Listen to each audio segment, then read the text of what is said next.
Саг видео үзүүлж байна.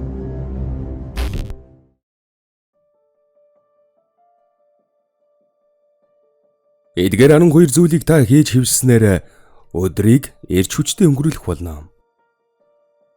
Амжилттай хүмүүсийн өдрийг эрч хүчтэй өнгөрүүлэхийн тулд байнга хийдэг өглөөний дадал зуршлуудтай байдаг. Өглөө бол өдрийн хамгийн чухал хэсэг юм. Өглөөс ирсний дараах эхний 1 цаг нь үр дүнтэй ажлын суурь болдог бол ажиллах чадамж 11 цагт хамгийн өндөр байдаг аж.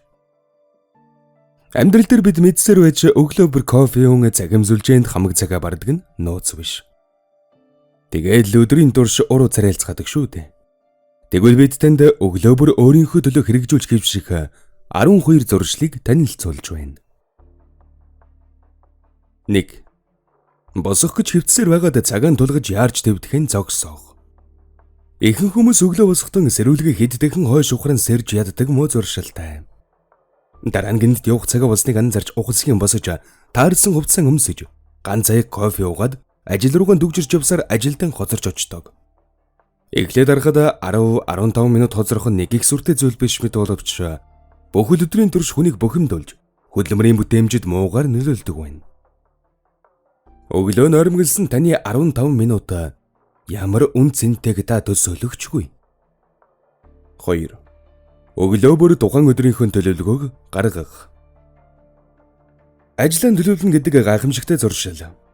Хэрв та нойрмоглож өдөрт хийх ажлуудаа төлөвлөмөргүй байдаг бол санаж сэтсэн зүйлийн хиймээргүй л байгаа хэрэг.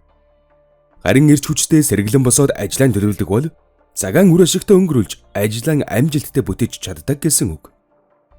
Тэгэхээр 7 хоногт хийх ажлуудаа ням гарагт нь бичиж өдөр бүрийнхээ төлөвлөгөөг өглөөөрт гаргаж байгаарай. Энэ нь таны ажлын бүтээмжийг дээшлүүлж эрч хүчтэй байхад туслана. 3. Өлсөг гэсэн өглөөний цайгаа заавал ууж бай.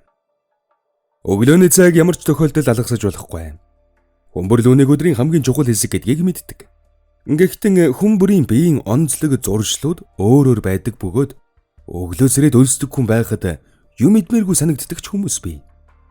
Гол судлаачид хүнийг 16 харьцан 8 гэсэн давтамжтайгаар өлсдөг гэж үздэг. Энэ нь 16 цаг хооллохгүйгээр яваад 8 цаг хоолно гэсэн үг гинэ.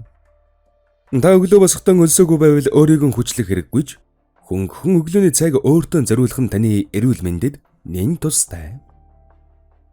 4. Өглөөдөө мэдээ унших. Амжилттай хүмүүсийн тухай кинонууд дээр тэд өглөө босоод сонин унших юм уу мэдээ үзэж байгаа нь харагддаг.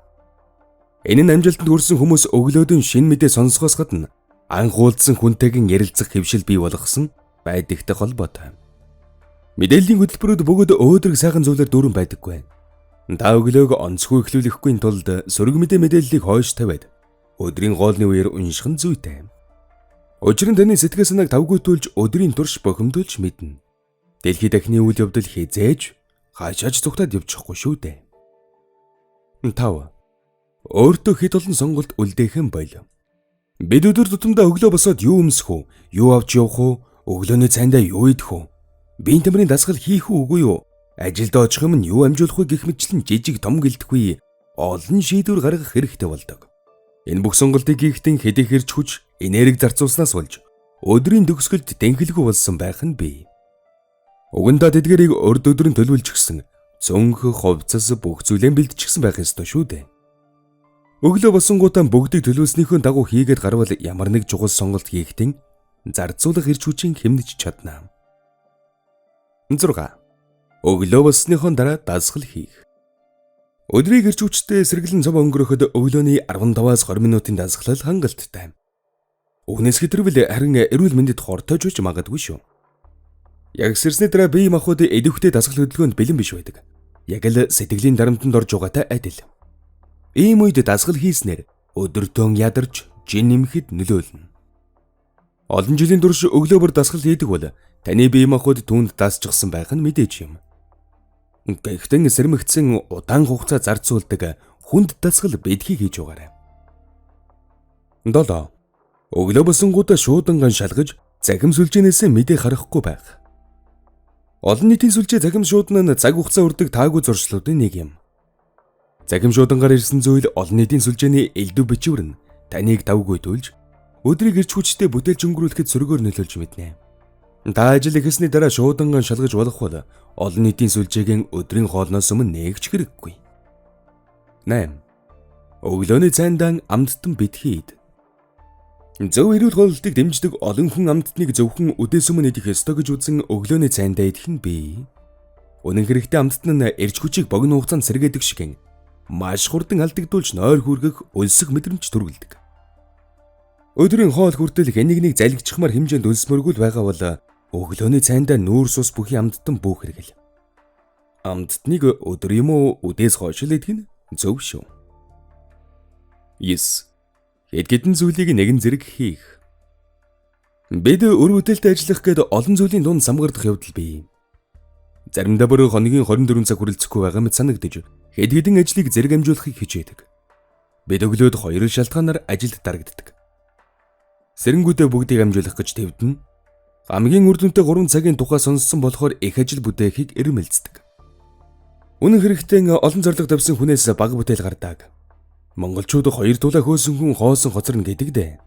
Таны хувьд өглөөдөн хамгийн чухлаас нь эхлээд дэс дараалан ажлуудыг хийж гүйцэтгэх нь чухал. 10. Өглөө амархан ажлаа амжуулж төвөгтөг нь дараа нь хий. Цагийн менежментэд таагүй төвөгтөө шууд эхлүүлчихмээргүй гамт олонтойгоо зөрчилдөхөр ажлыг мэлхий зэргэх хэмээн нэрийгдэг. Ийм ажил хамаг хүч урж бүтээлч чанарыг бууруулдаг. Тиймээс өглөө мэлхий залгихад тохиромжтой биш. Аль болохоор тийм ажлыг хойш тавьж өглөөдөн өөрт тааламжтай хийхэд ямар ажлыг амжуул. Гэхдээ тэр таагүйгээд байгаа ажлуудаа амжуулж эрч хүч бүтээлч цагаан дэмий өрөхгүй байхыг хичээгээрэй. 11. Кофег ус шиг уух хэрэггүй. Бидний олонх нь бараг л нүдэн нэнгүүтэй кофе уудаг. Харин өглөөд кофе уух нь уур бухимдал төрүүлдэг аж. Зэрснийхэн дараа шууд кофе уух нь шингэн алдалтыг өдөөж аажимдаа зээж хорсоход хүргэж мэднэ. Кофеноос татгалзмааргүй байгаа бол та эхлээд аяг ус уу. Тэгээд өглөөний дасгалан хийчихэд кофегон ууж болно. 12. Өөртөө зориулж цаг гарга. Өглөө сэрмэгцэл гэрийн ажилтайхан бүү зуурал. Та 3 хүүхэдтэй байж болно. Тэднийг сургууль цэцэрлэгт нь хүргэж өгдөг байж болно.